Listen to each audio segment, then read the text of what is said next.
I have gone through a lot of counseling in my troubled youth. The moment I heard this person practice her profession, I knew she was good. My name's John Schieffer. This is The Difference Engines.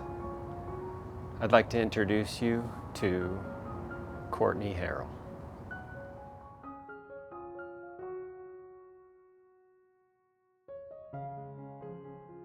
Yeah. Now presenting my mom. That's right. Wonderful. They're full of energy. Yeah. Everyone wants to achieve and be more successful than another, and I think that's really detrimental to true vulnerability and connection. I was born in Fresno, California, December 12th, 1984. My parents lived up in Yosemite Lakes. Still, when I see it, I'm like, wow.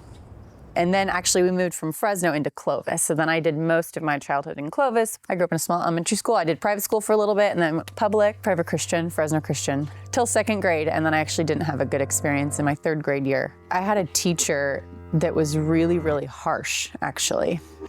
I would come home and I would cry consistently. And my mom was like, what is going on? Then I started at a public school and I thrived. I had a lot of the same friends from elementary school, and I'm still friends with a lot of them today. I've always been very strong. I've always been vocal and direct and said what I think and been really honest with my friendships and relationships in my life. My parents had received therapy when they were early married. She was super direct with my dad, and in regards to his alcohol abuse at the time. And she told him, you have an addiction. My dad didn't want to hear it for a really long time, and then finally he did. My dad's life was completely transformed, and so he dove into church. We all went to church. It became our life. And so I did get a lot of messaging from there as to like being a good girl and doing what was right.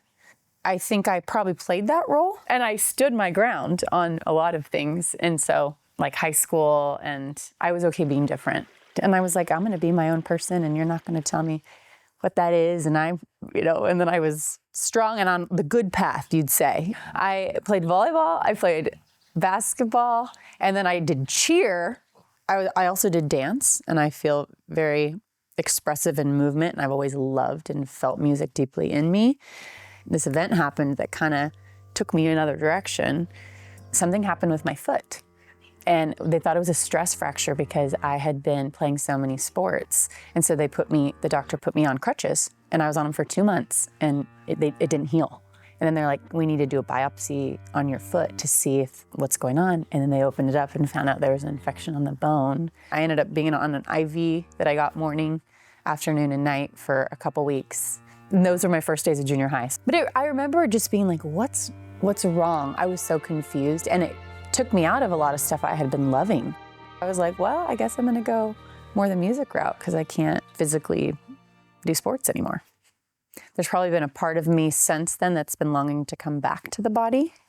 I didn't go fully cerebral and intellectual. I feel like I still held on to some of that, but even today, like dance is really important to me, movement's really important to me, yoga. I'm actually highly competitive though. There is this thing for me that I always want to be the most excellent that I can be. So I don't know what that comes from. I don't think it's always positive. There can always be this like, it's not enough, and I can get really trapped in that. I also wouldn't get rid of it in me because I feel like it's created parts of me too, There was a lot that happened in a very short period of time that I think was very destabilizing. I had a lot of what ifs. And one of my main things is, what if my parents died when I was 13?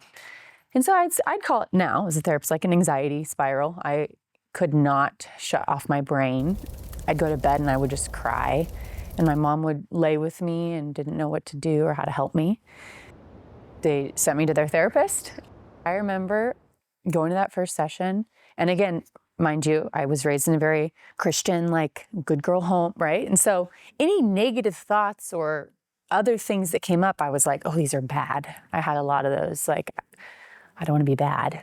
So I went and I sat in this stranger's office and I just, bleh. I remember her normalizing me.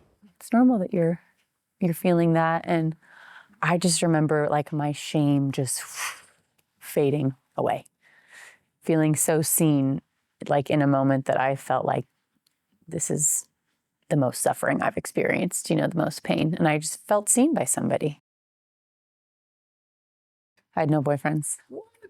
Mm-hmm. In high school? None. That was a choice. When I was 20 or 21, it was Aaron. He was my first boyfriend. He kind of came on strong, and I was like, whoa, whoa, whoa. And then I did that for 4 years. Whoa, whoa, whoa.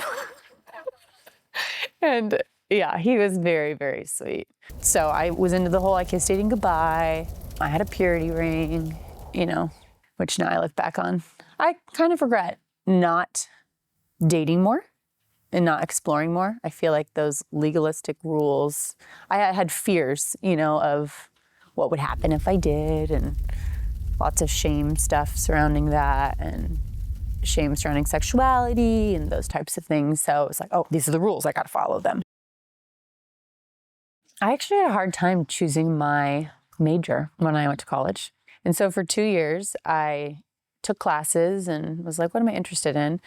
I had taken psychology classes, sociology classes. I tried them all.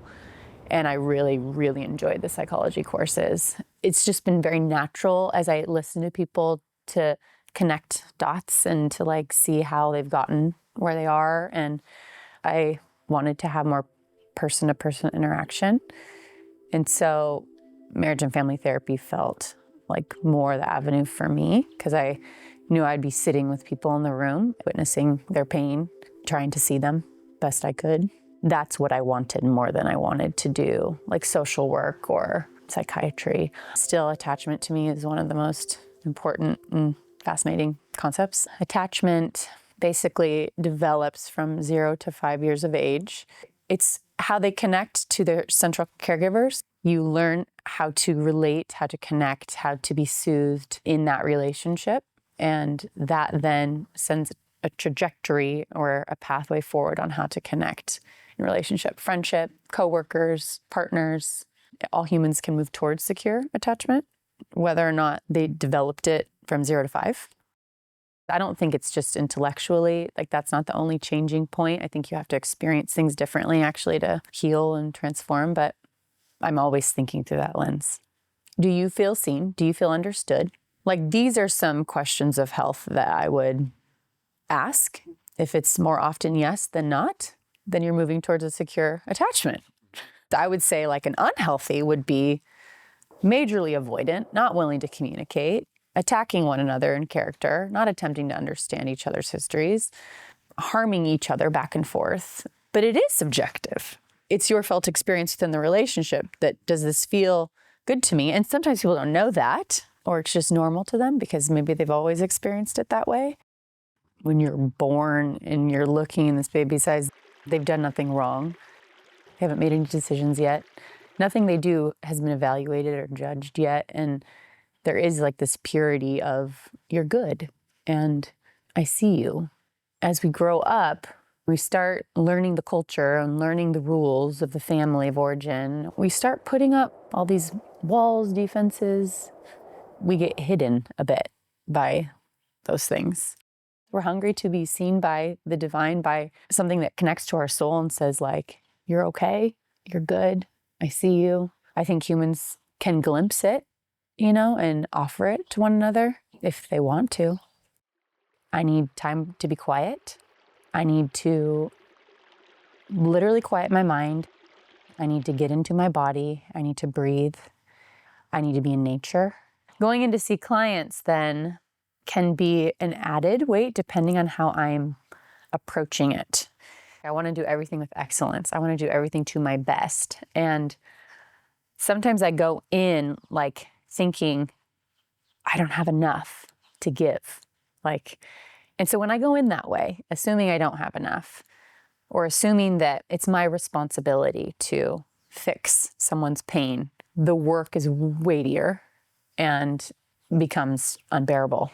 So instead I've been like, I'm not supposed to fix them. I'm here holding space for them. I'm here seeing them. There is something that I need to trust that what I'm offering, what I have, and leaning back and just accepting the knowledge and the experience and bringing that in the room in this hour will be enough. When I approach it that way and I see myself as a piece of their bigger story, not the solver of things, it becomes a lot more enjoyable than when I think I'm going in with the solve.